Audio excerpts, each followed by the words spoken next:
I want you to picture the city of Eindhoven, in the Netherlands. Okay. If you have any familiarity at all with European industry, you almost certainly know Eindhoven as this like hyper-modern, high-tech hub. Oh, absolutely. I mean, it's the literal birthplace of Philips Electronics. Exactly. For over a century, this city has basically been synonymous with cutting-edge Dutch design, Mhm. precision engineering, and just a very specific kind of sleek, polished innovation. Yeah, it really is. In a lot of ways, it's basically the Silicon Valley of the Netherlands. Right. Like you walk through certain districts and you're just surrounded by pristine tech campuses, glass-fronted design studios, and this overwhelming sense of like structured, intentional progress. Yeah, a city that fundamentally prides itself on looking toward the future. Exactly. The architecture, the urban planning, the whole corporate culture. I mean, everything in Eindhoven is geared toward clean lines and efficiency. It's all about technological advancement. Right. And it's a highly subsidized world of international commerce, where the rough edges of human existence are mostly just smoothed over by wealth and innovation. Smoothed over, exactly. But for this deep dive, I want you to take that mental image of pristine, futuristic Eindhoven, and I want you to zoom in. Okay, zooming in. Yeah, zoom past the sleek city center, past those corporate headquarters, and just head right into the vibrant working-class neighborhood of Woensel-West. Oh, I know Woensel-West. That's a very different vibe. It really is. Specifically, I want you to walk down to a street called Edisonstraat and stop right in front of number 39. Okay. Because sitting right there, nestled right in the middle of this residential neighborhood, is a building that completely shatters that polished, sterile Eindhoven image. It definitely stands out. Yeah. I mean, it is bursting with primary colors, these chaotic geometric patterns, and quite literally trash that has been meticulously transformed into art. The visual contrast is just jarring, but like in the best possible way. Yeah. Because you're stepping out of this highly regulated, sanitized, urban environment, and you're stepping into this chaotic, grassroots, fiercely independent explosion of color. It really demands your attention, right? It does, precisely because it refuses to conform to the aesthetic of the city surrounding it. Right, and at the center of that vibrant explosion is the subject of our deep dive today. We are exploring the life and work of a man named Hans de Waal. Though, if you were to actually walk into Woensel-West, you'd quickly find he is much better known to the community and to the underground art world, really as the Dwaalhaas. The Dwaalhaas, which translates to the wandering hare. Right. He is a Dutch urban artist, but he uses a much more specific, I think, profound term to describe himself. He calls himself a levenskunstenaar. Yeah, levenskunstenaar, which translates roughly to a life artist. A life artist. That's such an interesting phrase. It really is, because it's a concept that forces you to totally redefine what art actually is. It implies that the creation isn't just what happens on a canvas. Right, or what gets hung up in a fancy gallery. Exactly. The art is the act of living itself. It's the daily navigation of just, well, existing. And as we dig into the source materials surrounding Hans today, it becomes abundantly clear that for him, living has been a very extreme, intensely hard-fought art form. It absolutely has. So, our mission today is to piece together how one man's profound, almost unimaginable personal tragedy led to the creation of this radical, anti-capitalist, grassroots living museum. And we have a really fascinating stack of sources for this. We do. We're pulling from a local community newsletter, event ticketing pages, his personal blog, the foundation website, and we're going to explore how this incredibly colorful space on Edisonstraat doesn't just, exist to display eccentric art. Right. It actually functions as a vital, literal, life-saving safety net for an entire community. Exactly. We're going to look at how the physical space operates, how it interacts with the neighborhood around it, and how it completely subverts our traditional understanding of economics, charity, and value. But to truly understand the sanctuary that exists today, we have to travel back in time a bit. We do. We have to go back to a much darker era, to the exact moment in 1991 when a man's world completely and utterly shattered. Because to comprehend the vibrant chaos of the art and the fierce protectiveness of the community he built, you absolutely have to understand the crucible it was forged in. The foundation of everything at Edison Strat 39 is built on the rubble of a completely collapsed life. It really is. So let's trace this back to the beginning. Hans de Waal was born on May 11th, 1965, right there in Eindhoven. On a street appropriately called Johannes van der Valsweg. Yeah, perfectly fitting. But Yeah. from the very beginning, his childhood was just defined by intense adversity. Yeah, the records of his early life paint a very blunt, very painful picture. He was bullied relentlessly. I mean, we are talking about daily, inescapable torment. It started in preschool and continued unabated until he finally just dropped out of the school system at age 17 to work in a local grocery store. And the primary catalyst for this decade of relentless bullying. He had red hair. Right. And, it can sound almost absurd to modern sensibilities that something as simple and common as hair color could dictate a decade of psychological torment. It really does seem crazy now. But you have to place this in the context of the time, the late 60s and 70s, and the specific environment of schoolyards. They kind of operate with this primal, unregulated social hierarchy. Kids can be brutal. Brutal. Children can be violently focused on any marker of difference. And when that bullying becomes a daily reality, when it escalates from just name-calling to physical threats to daily emotional battery, it completely rewires a child's developing psychology. It changes the brain, doesn't it? It does. The chronic stress elevates cortisol levels, and the brain's threat detection center, the amygdala, becomes hyperactive.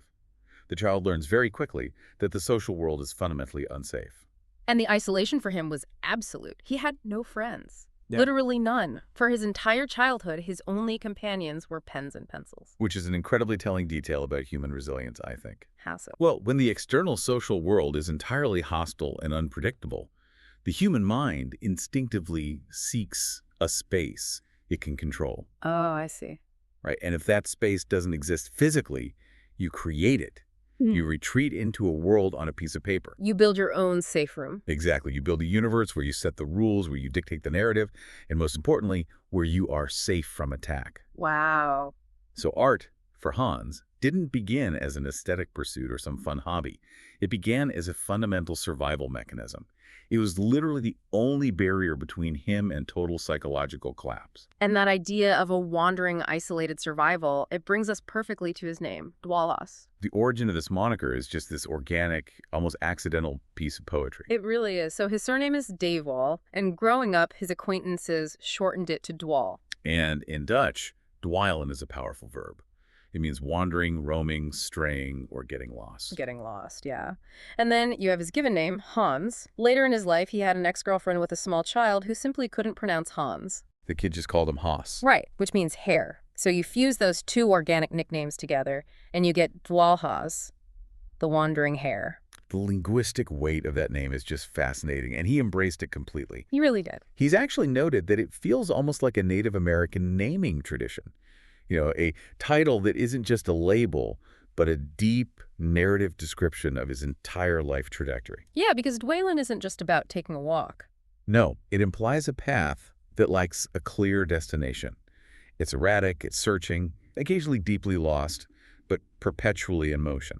And then combined with the image of a hare, an animal known for its skittishness, its vulnerability, its rapid, unpredictable movements. Exactly.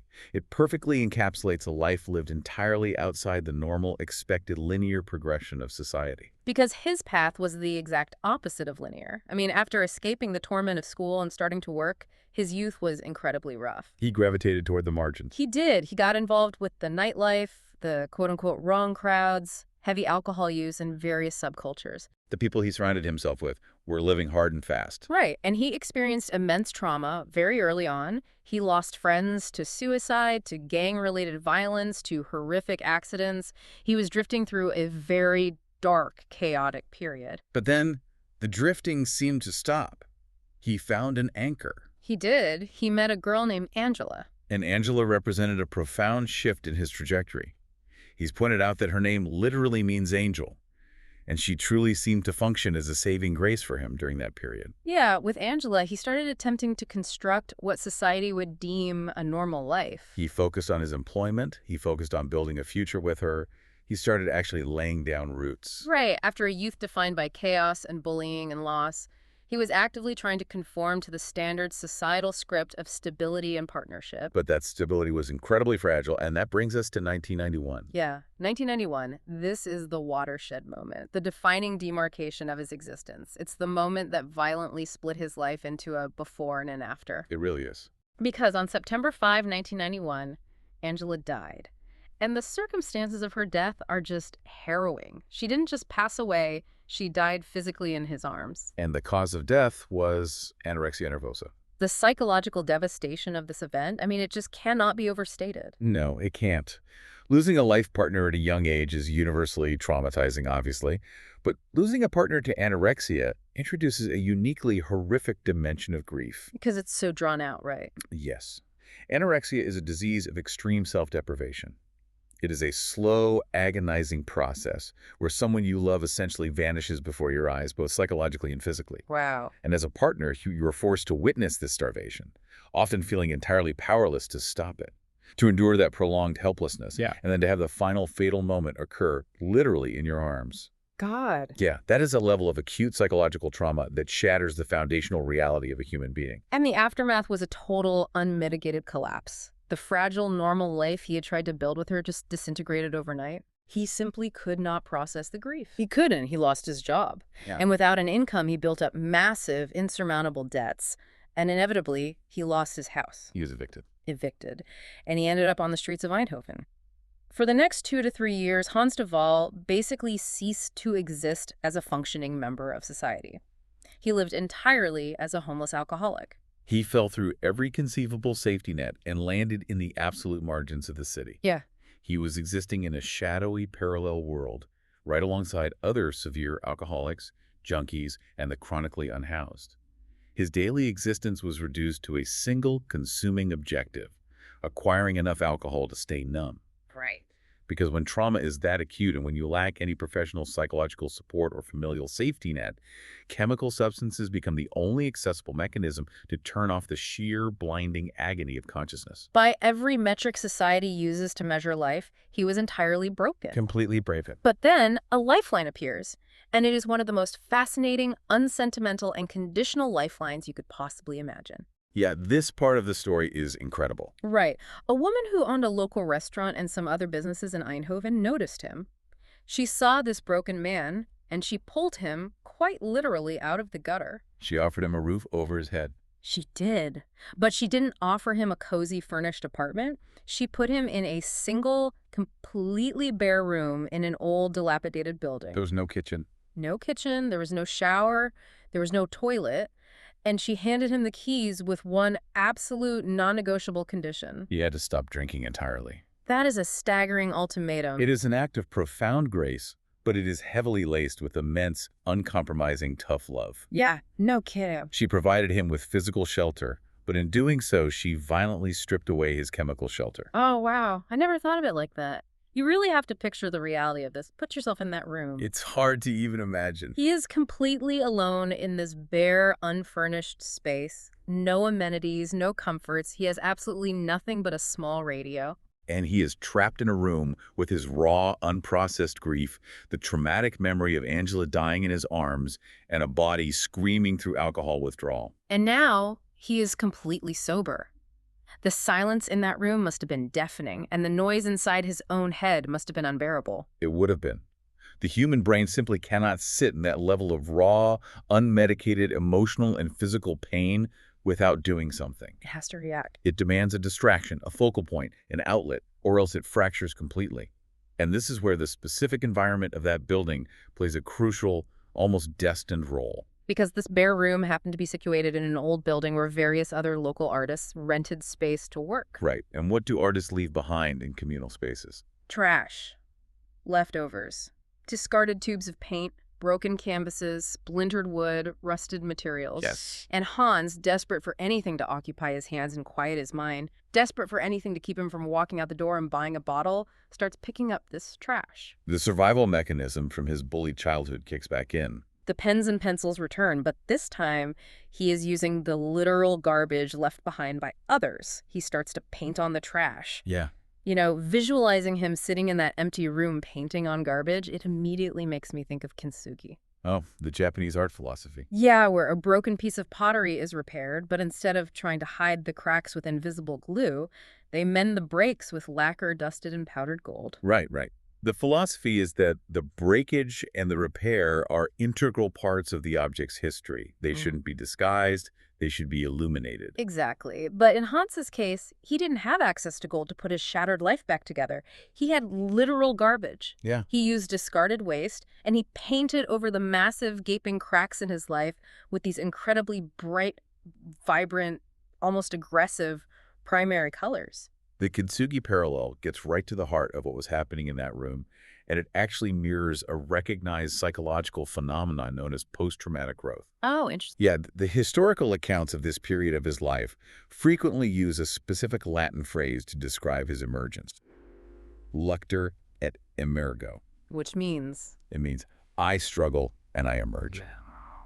This empty, brutal room is the exact birthplace of the Levenskunstenaar. Extreme trauma, the kind that strips away everything you own and everyone you love, often has the secondary effect of burning away all social conditioning. Like all the rules just disappear. Exactly. All the ingrained rules about what art is supposed to look like, what materials are considered proper, what polite society expects of you, all of that is incinerated. And what remains? What remains is a raw, unfiltered, primal drive to create. He wasn't painting to express a nuanced political theory. He was painting to survive the hour. Yeah, he wasn't making this art to sell it. He wasn't making it to submit a portfolio to a gallery. He was making it so he wouldn't drink himself to death before the sun went down. Precisely. The art was the literal, physical alternative to the alcohol. It was a lifeline woven out of other people's trash. It's amazing. And because it was born out of such a raw, desperate, and urgent necessity, the volume of work he produced and the sheer uniqueness of it was astonishing. He didn't just manage to stay sober. He became an incredibly prolific creator. Generating a massive body of work fueled by pure survival instinct. Yes. And this is where the narrative takes a really fascinating and honestly a somewhat darkly comedic turn. Right, because he meets someone new. He does. He is producing all of this incredible, vibrant, chaotic art in his bare room, and he meets a new girlfriend. And she sees his work, and she has the very standard conventional societal reaction. She thinks, wow, you are incredibly talented. You need to go to art school. We need to get you into the formal art world. Of course. So she tries to push him into traditional, institutionalized academic art spaces. And the collision that happens next between Hans and the academic art establishment perfectly illustrates exactly who he is. It is the classic, inevitable friction between raw, untamed, trauma-born expression and the rigid, theoretical structures of academia. Totally. So the girlfriend is determined. She leverages her network and arranges a meeting with a business contact of hers who happens to be a chief information officer, a CIO at the Center of the Art in Eindhoven. And the explicit goal of this meeting is to evaluate Hans and get him enrolled in a pre-art academic program. Right. So Hans dutifully goes to the meeting and he presents his portfolio to the CIO. He shows him the painted trash, the bold geometric patterns, the vibrant unschooled murals. And how does the institution react to this unfiltered display? Well, the CIO examines the art, looks at Hans, and completely refuses to enroll him. But crucially, he doesn't refuse him because the art is poor quality. No, in fact, it's the exact opposite. The CIO states, and this is a direct quote from the accounts, schooling is not good for him. He is autodidact. He has his own unique style of painting. We cannot teach him anything. The only thing what we can do is take away his unique own way of creating his art. The CIO was so struck by it that instead of enrolling him as a student, he offered to let Hans hold his very first exhibition right there at the center, specifically to show the formally trained students his untaught style. That response demonstrates a surprisingly profound level of self-awareness from an institutional leader. It really does. Because to look at an artist's work and immediately realize the machinery of our institution will only damage this is rare. Formal art education, especially at the foundational levels, is largely about learning the established rules. You learned perspective, color theory, anatomical proportion. Exactly. Historical context, critical analysis. But Hans had already bypassed the need for those rules because his art wasn't born from an intellectual engagement with theory. It was born from a visceral life-or-death necessity. Right. The CIO recognized that forcing Hans to unlearn his survival mechanism to learn academic theory would destroy the very thing that made his art powerful. But the girlfriend was relentless. She wasn't giving up on the idea of formal training just because one CIO said no. She kept pushing. She kept pushing. She pivots and enrolls him in a community oil painting class in a small village near Eindhoven. Okay, so a different approach. Right. This was a very standard weekly class setting. The teacher would hand out a picture of a landscape, a windmill, a field, something quaint, and the students were expected to spend the session meticulously replicating it on canvas. A very methodical, paint-by-numbers approach to art education. Exactly. But Hans would sit down, look at the landscape, and just blast through the entire oil painting in a matter of hours. Just rush right through it. Yeah, he would completely finish the assignment while everyone else was still sketching the horizon. This happened week after week until finally the teacher, likely confused by his speed and style, asks him to bring in some of his own original work from home. Oh boy. So the next week, Hans lugs in his vibrant, geometric, primary-colored, trash-based art. And the teacher takes one look at it and echoes exactly what the CIO said at the art center. There is nothing we can teach you. You are an autodidact with your own style. Unbelievable. The historical accounts of this period even compare the reaction to Vincent van Gogh, noting that nobody in the traditional structures truly understood his art or how to categorize him in this century. But hold on a second. I am listening to this story about these art schools, and I can't help but feel a little cynical. Okay. Are we romanticizing this? We have this narrative that the institutions looked at his trash art and were so blinded by his untaught genius that they reverently compared him to Van Gogh and told him his talent was too pure for their classrooms. You're wondering if that's the whole truth. Yeah. Is it possible that the formal art institution is just gatekeeping? Like, they are presented with a formerly homeless guy painting on discarded bottles and old bicycle tires with loud primary colors, and it completely defies their rubrics. Right, they can't grade it. They don't know how to grade it, they don't know how to categorize it, so instead of engaging with it, they just use a polite, flattering excuse like, oh, you're far too unique for us, just to usher him out the door and keep their classrooms orderly. That is a highly valid critique, and it strikes at the core of a debate that has raged in the art world for decades. Really? Yes. What you are touching on is the immense tension surrounding what is broadly called outsider art, or art brut, a term coined by the French artist Jean Dubuffet in the 1940s. Art brut. What does that mean exactly? Dubuffet was specifically referring to art created entirely outside the boundaries of official academic culture. It is art created by those who are self-taught, often socially marginalized, institutionalized, or who have experienced severe mental health struggles or trauma. Which describes Hans's situation to the letter. Exactly. And the academic institution historically does not know what to do with outsider art. Academia relies on taxonomy. They want to put things in boxes. Right. Scholars and teachers need to be able to trace influences, to place things in a lineage. They want to say, we can see the influence of post-impressionism here, or this is a clear reaction to abstract expressionism. And Hans's work completely defies that taxonomy. It does. It doesn't fit neatly onto a syllabus or into a grading rubric. So whether those specific teachers were consciously gatekeeping or whether they were genuinely in awe of a raw talent they couldn't comprehend, the practical result was identical. Hans was effectively exiled from the formal art world. He was forced to realize that if he was going to continue, he had to entirely define his own medium and his own message. And we really need to examine that medium because in Hans's case, the physical materials he uses are arguably just as important as the paint he puts on them. Absolutely. He refers to his materials using a very specific Dutch term, welvaartsresten. Welvaartsresten is a brilliant compound word. It translates roughly to welfare leftovers, or more accurately in this context, the trash of prosperity. The trash of prosperity. Yeah, it refers to the physical refuse generated by a highly affluent consumerist society. Because he doesn't go to an art supply store to buy pristine, stretched canvases. No? He paints on old, discarded acoustic guitars. He paints on empty glass bottles, broken furniture, rusted bicycles, scrap wood. Whatever he can find. And he covers these discarded objects in these incredibly bold, almost chaotic primary colors.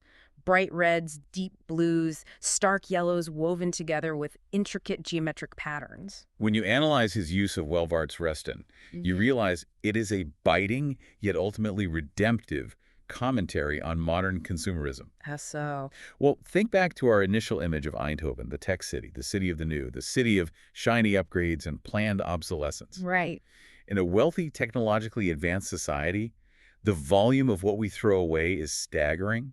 We discard objects the absolute second they lose their initial utility or the moment they no longer look pristine, And we toss out a bicycle because the chain rusted. or a guitar because a string snapped. Hmm. Hans intercepts the physical evidence of our disposable culture, the literal leftovers of our prosperity, and he forces us to reckon with them again. By covering them in vibrant, undeniable color. Yes. He forces the viewer to see inherent value in what society has confidently deemed worthless. Which is the exact parallel of his own life. Precisely. Society looked at him, a homeless, grieving alcoholic, living on the streets of a wealthy tech hub, and deemed him worthless. He was the human equivalent of Welvaartsrusten. Society discarded him. And just as he does with the broken bicycles and empty bottles, he found a way to paint over his own cracks. To reclaim his own value and to refuse to be thrown away. The parallel is stunning and deliberate.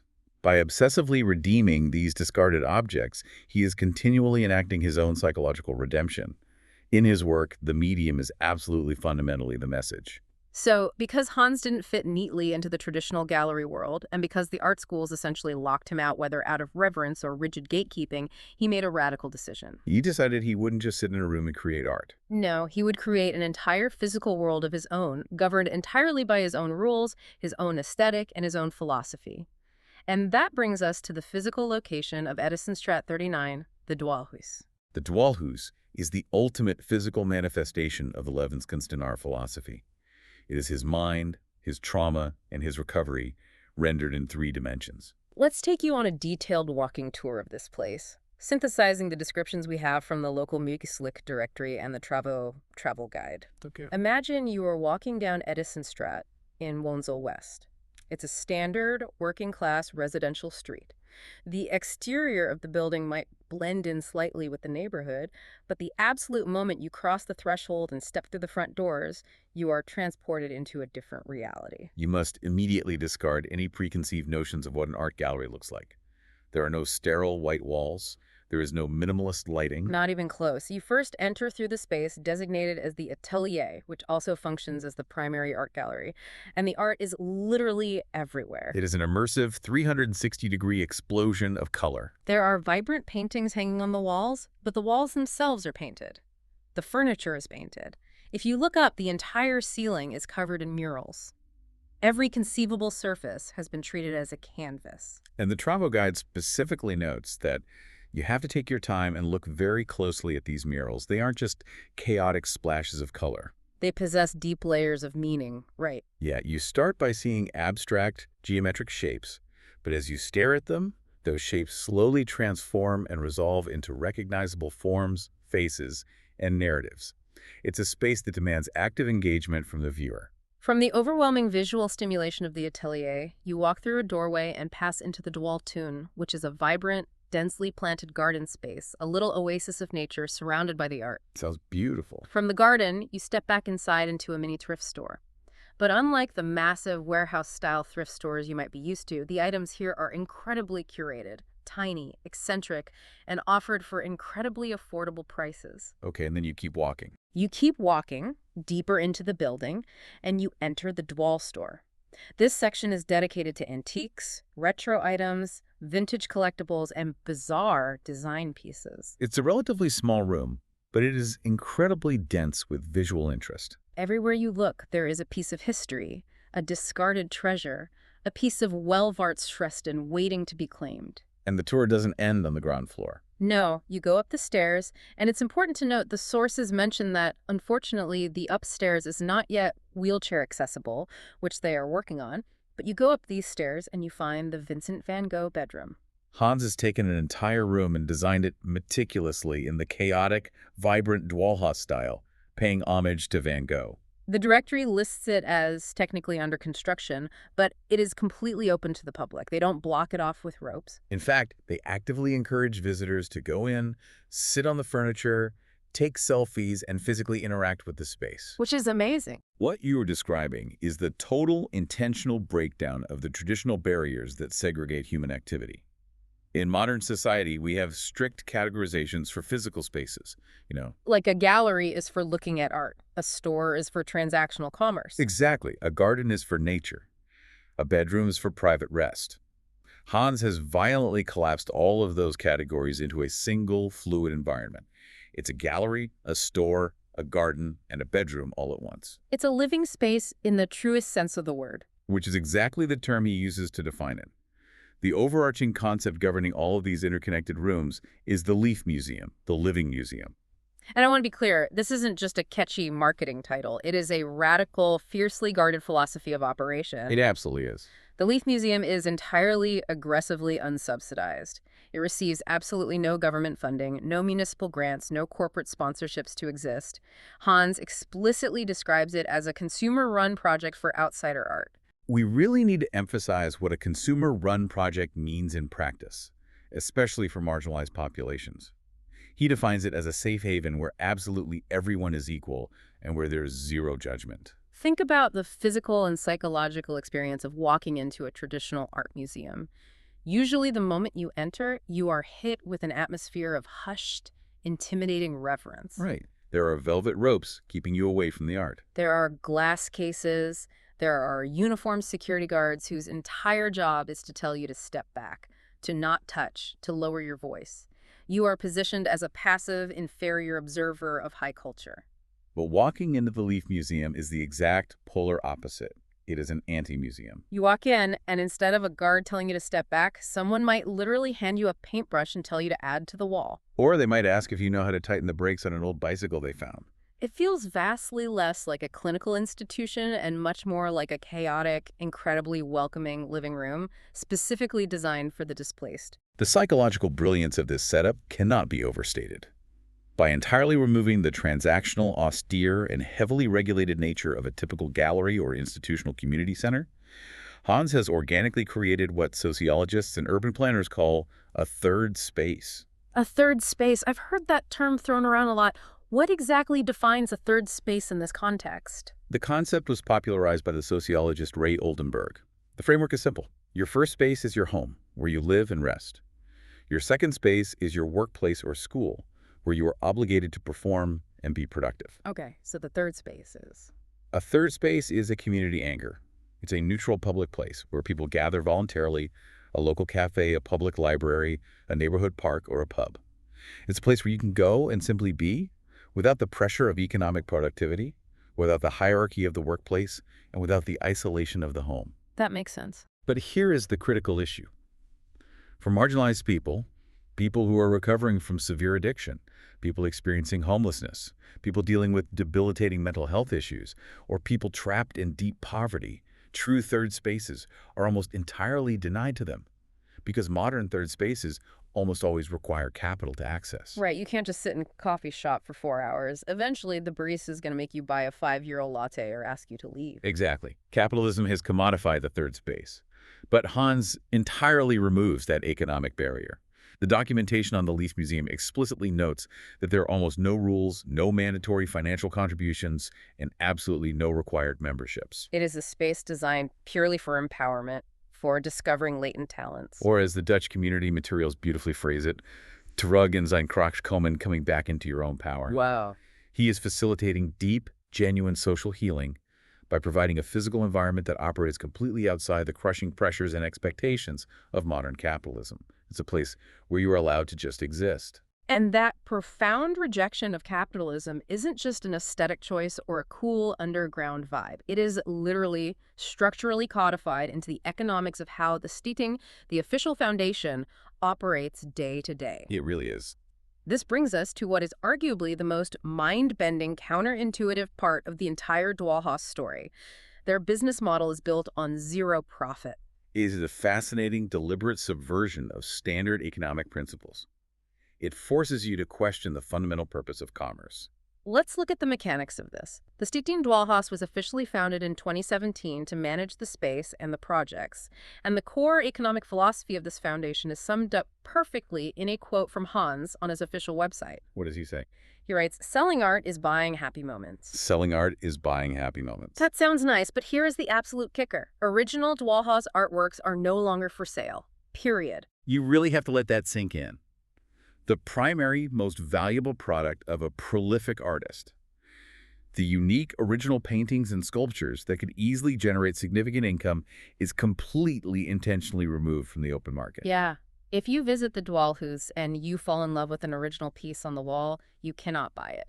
If you desperately want to own a piece of his art, the Foundation's rules dictate that you can only purchase reproductions, which are handled through a designated representative named Donald Huzzins. The original pieces, the vital physical manifestations of his trauma and recovery, stay inside the ecosystem of the Leefmuseum. The entire philosophy is built on collective access, not individual ownership. But when you look closely at how they operate, this creates a very real, very modern paradox. How so? Well, if you examine the source materials we were discussing, a significant amount of the logistical information about visiting the Dwaalhaas actually comes from a platform called Boleto, which is a major, highly commercial, international online ticketing platform. I noticed that. It's wild. You go onto the Boleto website, you search for the Dwaalhaas, and you see all these standard event listings. Right. There are listings for tickets to a painting workshop, tickets to enter the Leefmuseum, tickets to view the Van Gogh room. At first glance, it looks exactly like a standard, highly commercial, capitalist event page. But when you take the time to read the fine print on those event pages, the paradox reveals itself as a brilliant piece of subversion. The sources emphatically, repeatedly state that physical entry to the museum is absolutely free every single Saturday, Sunday, and Monday. Anyone can walk through the door without a dime in their pocket. So if the door is open and free, why go through the hassle of setting up a corporate ticketing platform? The explanation on the Boleto page outlines it beautifully. They are intentionally using the platform as a modern, transparent, and secure mechanism to accept voluntary donations. They offer these digital tickets or gift vouchers explicitly for those who can afford to pay. It's a mechanism for the wealthy or comfortable members of society to financially support the Foundation's free social projects, ensuring the doors stay open for those who have nothing. It's essentially a high-tech digital tip jar. And their marketing slogan on that corporate ticketing page is wonderfully blunt and subversive. Support living artists, the dead ones don't need it. Which is such a brilliant, cutting dig at the traditional high-end art world, where wealthy collectors will spend $50 million on a painting by a guy who died penniless in a gutter 100 years ago. Right. Hans is looking at that system and saying, don't wait for us to die to value us. Fund the community now while we are breathing, while we are hungry, while we need the space. He is literally hijacking the digital infrastructure of modern commerce. A corporate ticketing website designed to maximize revenue, and he is using it to quietly facilitate a radical gift economy. And his sharp critique of standard commerce doesn't just stop at the art world, it ascends deeply into the thrift store industry too. We mentioned earlier that there is a mini thrift store operating inside the Dwaalhaas. Hans actually has a very personal history with this. Before opening his own space, he used to work in a standard, regulated municipal thrift store. And during his time there, he grew to absolutely despise their business model. That's an interesting pivot. Why would he despise it? Yeah.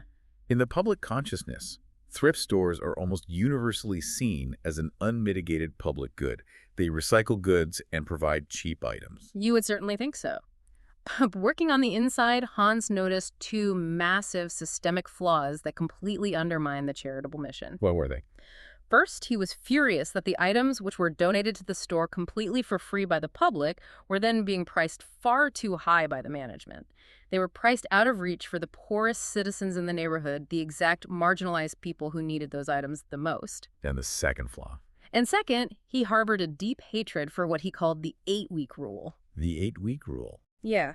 He hated this 8-week rule they used. It's this incredibly frustrating bureaucratic system where if an item in the store didn't sell within exactly 8 weeks, they didn't deeply discount it. They didn't put it in a free bin. They just threw it in the actual trash. They destroyed perfectly usable goods just to clear shelf space for new inventory.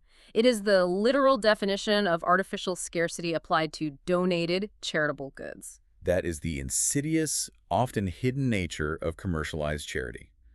When a charitable organization scales up and adopts corporate metrics, profit margins and inventory turnover rates suddenly become vastly more important than the actual material utility of the items to the community. They prioritize the aesthetic of a clean store over the human need for a warm coat. Exactly. It drove him crazy. So in response, Hans created the ultimate anti-thrift store, the Dwaalhaas store. His system is radically simple. When people in the neighborhood donate things to him, he sorts through it. If it's something he can actively use for the daily operation of the museum, or if it's a piece of Welvaart's Rustin he can use in his art, he keeps it. Makes sense. Everything else, the clothes, the books, the household knickknacks, goes directly into the Dwaalhaas store. Wow. But here's the crucial difference. There are no rigid price tags. There are no barcodes. You walk in, you take what you genuinely need, and you leave a voluntary financial contribution in the physical tip jar based entirely on what you can afford. And it's vital to track where that money goes. What happens to the cash in that tip jar? It goes directly, immediately back into the immediate community. They use the tip jar money to buy basic drinks, coffee, tea, and snacks. And they give those snacks to the visitors who wander into the Leefmuseum just to escape the freezing winter cold, or who come in simply because they are profoundly lonely and need someone to talk to. Okay, I have to step in here and put on my pragmatic, skeptical hat for a moment. Go for it. I am looking at this entire operational structure. The physical inventory of the space is entirely made up of free, discarded trash. The entrance fee at the front door is zero. The original valuable art is explicitly barred from being sold. And the retail arm, the thrift store, operates on an honor system tip jar used to buy instant coffee. It's quite the setup. How on earth does a physical location in a major European city keep the lights on with this model? How is this in any way sustainable? Well, if you evaluate it through traditional capitalist economic metrics, it absolutely isn't. If you walked into a bank in Eindhoven and presented this as a business plan for a loan, they would laugh you out of the building. Right. But this forces us to ask a much deeper question about what the word sustainability actually means in a human context. Hans is not running a business. He is operating a highly localized, fiercely protected gift economy. A gift economy. The distinction is critical, right? Absolutely. A standard market economy, which is what we all live in, survives entirely on profit margins, the enforcement of scarcity, and strict transactional exchange. I hand you a €5 note, you hand me a cup of coffee, the interaction ends there. Yeah, that's what we're used to. A gift economy, which has been studied extensively by anthropologists like Marcel Mauss and later by thinkers like David Graeber, operates on entirely different fuel. It survives on mutual aid, deep social reciprocity, and community goodwill. It does not rely on scarcity to drive up prices. Exactly. It relies on the exact opposite. It relies on the assumption of abundance. Abundance. That seems totally contradictory. They are dealing with literal trash, and they are serving a population of people who frequently have zero money. Where is the abundance in that? Abundance isn't found in bank accounts. First, there's an absolute overwhelming abundance of societal excess, the Welvaart's Rustin we spent time discussing. The discarded trash of prosperity. Right. There is so much discarded physical material in a wealthy, tech-driven city like Eindhoven that you don't actually need a traditional supply chain or manufacturing budget. You simply need to position yourself to intercept the city's waste stream. That makes a lot of sense. But more importantly, there's an abundance of human connection and reciprocity.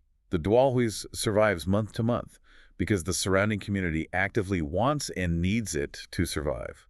The software engineer who can easily afford to buy a €50 voluntary donation ticket on Boleto is quietly, directly subsidizing the elderly pensioner who comes in for free to get a warm cup of coffee and have Hans fix their bicycle. Yes, it is a closed-loop ecosystem of care that bypasses the government and the free market entirely. And that word, ecosystem, is absolutely perfect because when you zoom out, you realize this gift economy doesn't exist in a vacuum. The Dwaalhaas isn't some isolated, lonely island of generosity operating in hostile territory. No, it is deeply, inextricably embedded in the wider social fabric of the Woensel-West neighborhood.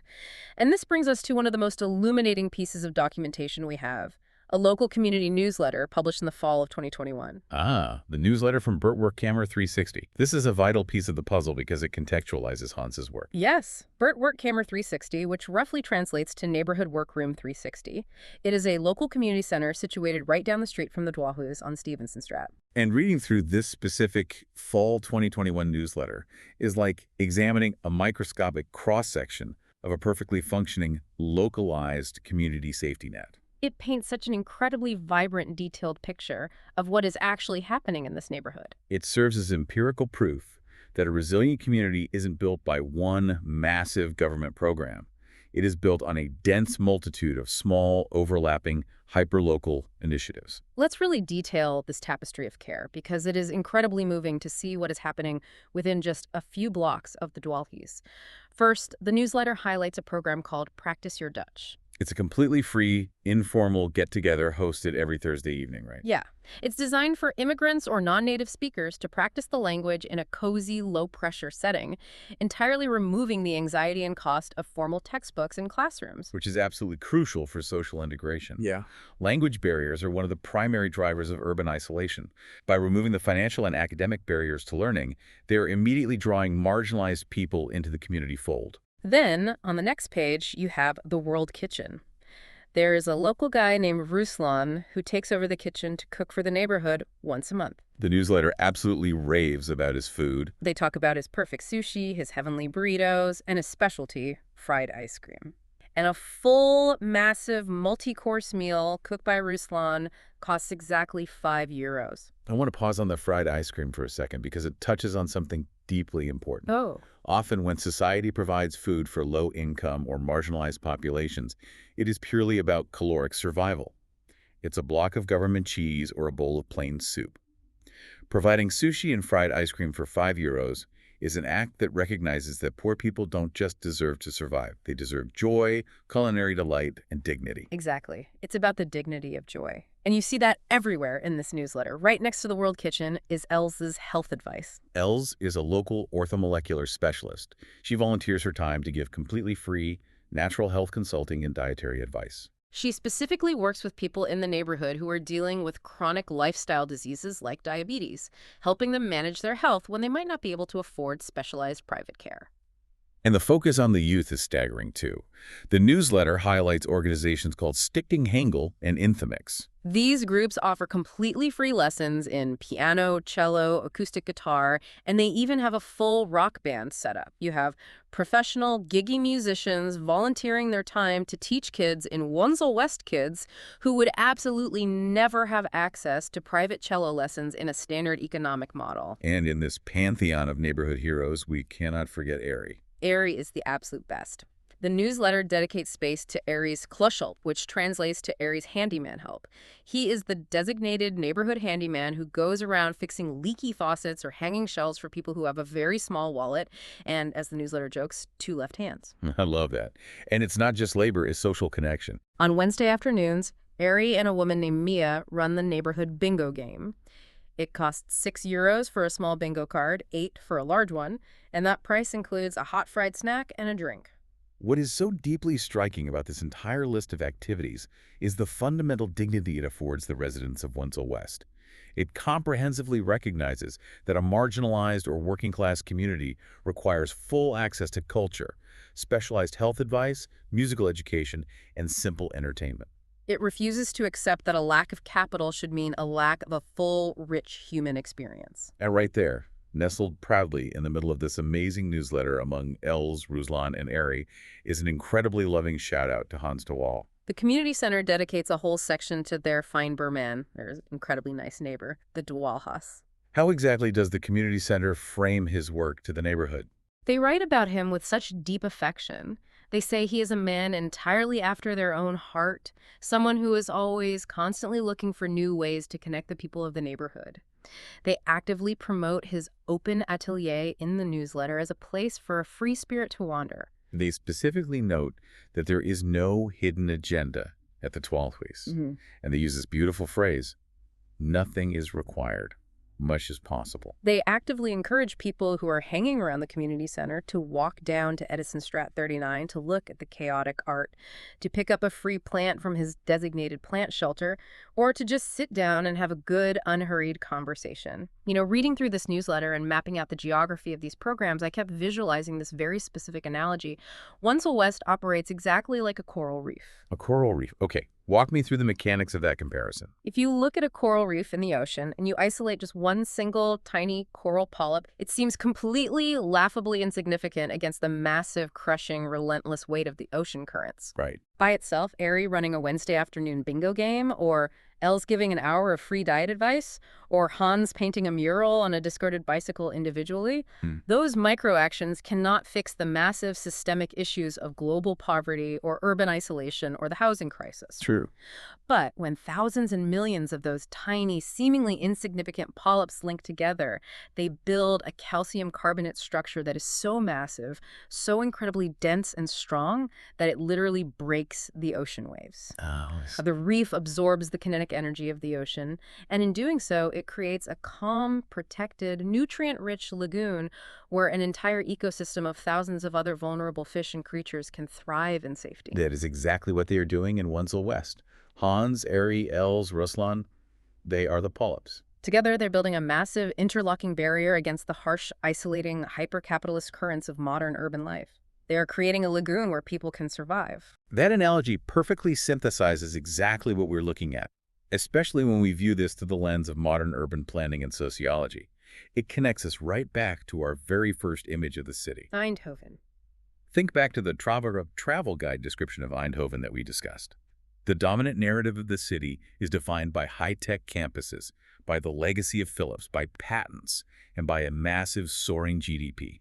But a city's true wealth, its actual capacity to survive a crisis, what sociologists call its resilience, is never just found in its gross domestic product or the sleekness of its architecture. True wealth is found entirely in its community infrastructure. The soft infrastructure of the city. Precisely.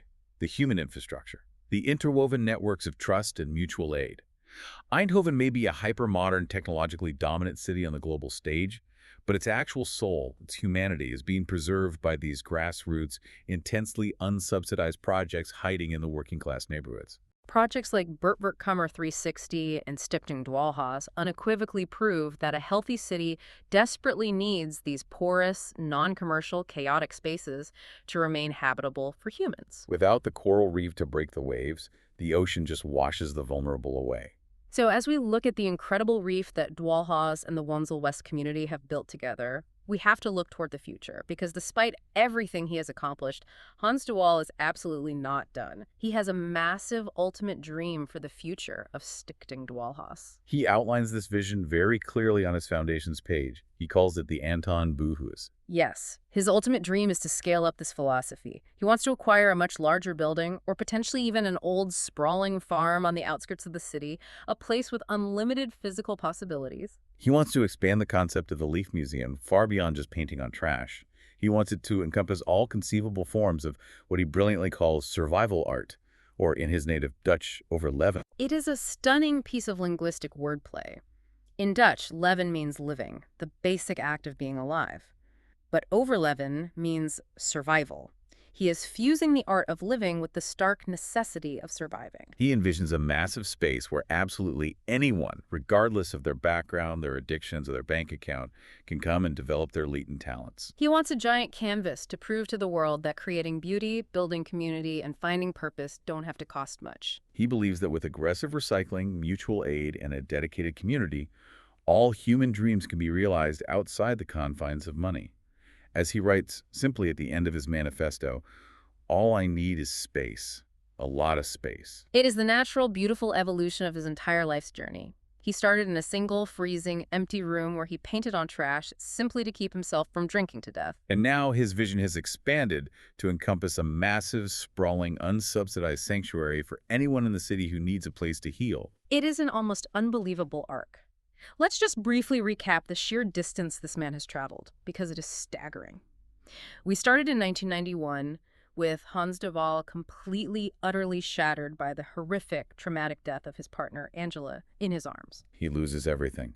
He is living on the freezing streets of Eindhoven, battling severe, life-threatening alcoholism. But through a sheer, primal, unfiltered need to survive, and aided by a brutal intervention of tough love, he picks up the discarded trash of a wealthy society and starts painting. He refuses to conform to the traditional art world, and the academic institutions, unable to categorize his raw trauma, reject him. So instead of giving up, he builds his own reality. He takes the literal welfare leftovers and garbage of the tech city and turns them into a prolific, undeniable body of work. And he transforms the building at Edisonstraat 39 into a free, zero-profit, life-saving sanctuary, weaving himself inextricably into the protective coral reef of his neighborhood. He took the absolute darkest, most broken shards of his life, and instead of hiding them, he used them to build a shelter for others. He is the very definition, the ultimate embodiment of Levenskunstenaar. Which leaves us with a final provocative thought to ponder as we step back out into our own highly regulated capitalist lives. Hans de Waal looked at the literal physical garbage of a prosperous society, the empty bottles, the rusted, broken bicycles, the splintered wood that we throw away without a single second thought, and he recognized their inherent value. He used those discarded pieces as the foundational building blocks for a community sanctuary. He quite literally built breathtaking beauty out of our ignored leftovers. It makes you wonder, as you look around the landscape of your own life and the fabric of your own neighborhood, what leftovers are you actively throwing away? Whether it is discarded physical objects sitting in your garage, neglected hobbies you stopped making time for, unused hours in your week. Or, most importantly, the marginalized, overlooked, difficult people in your own community. What are we all tossing aside as worthless that could actually be the vital foundation for something beautiful? It is a question that fundamentally challenges our entire modern concept of what possesses value. Definitely something to think about the next time you walk past a thrift store or cross the street to avoid a neighbor you don't understand.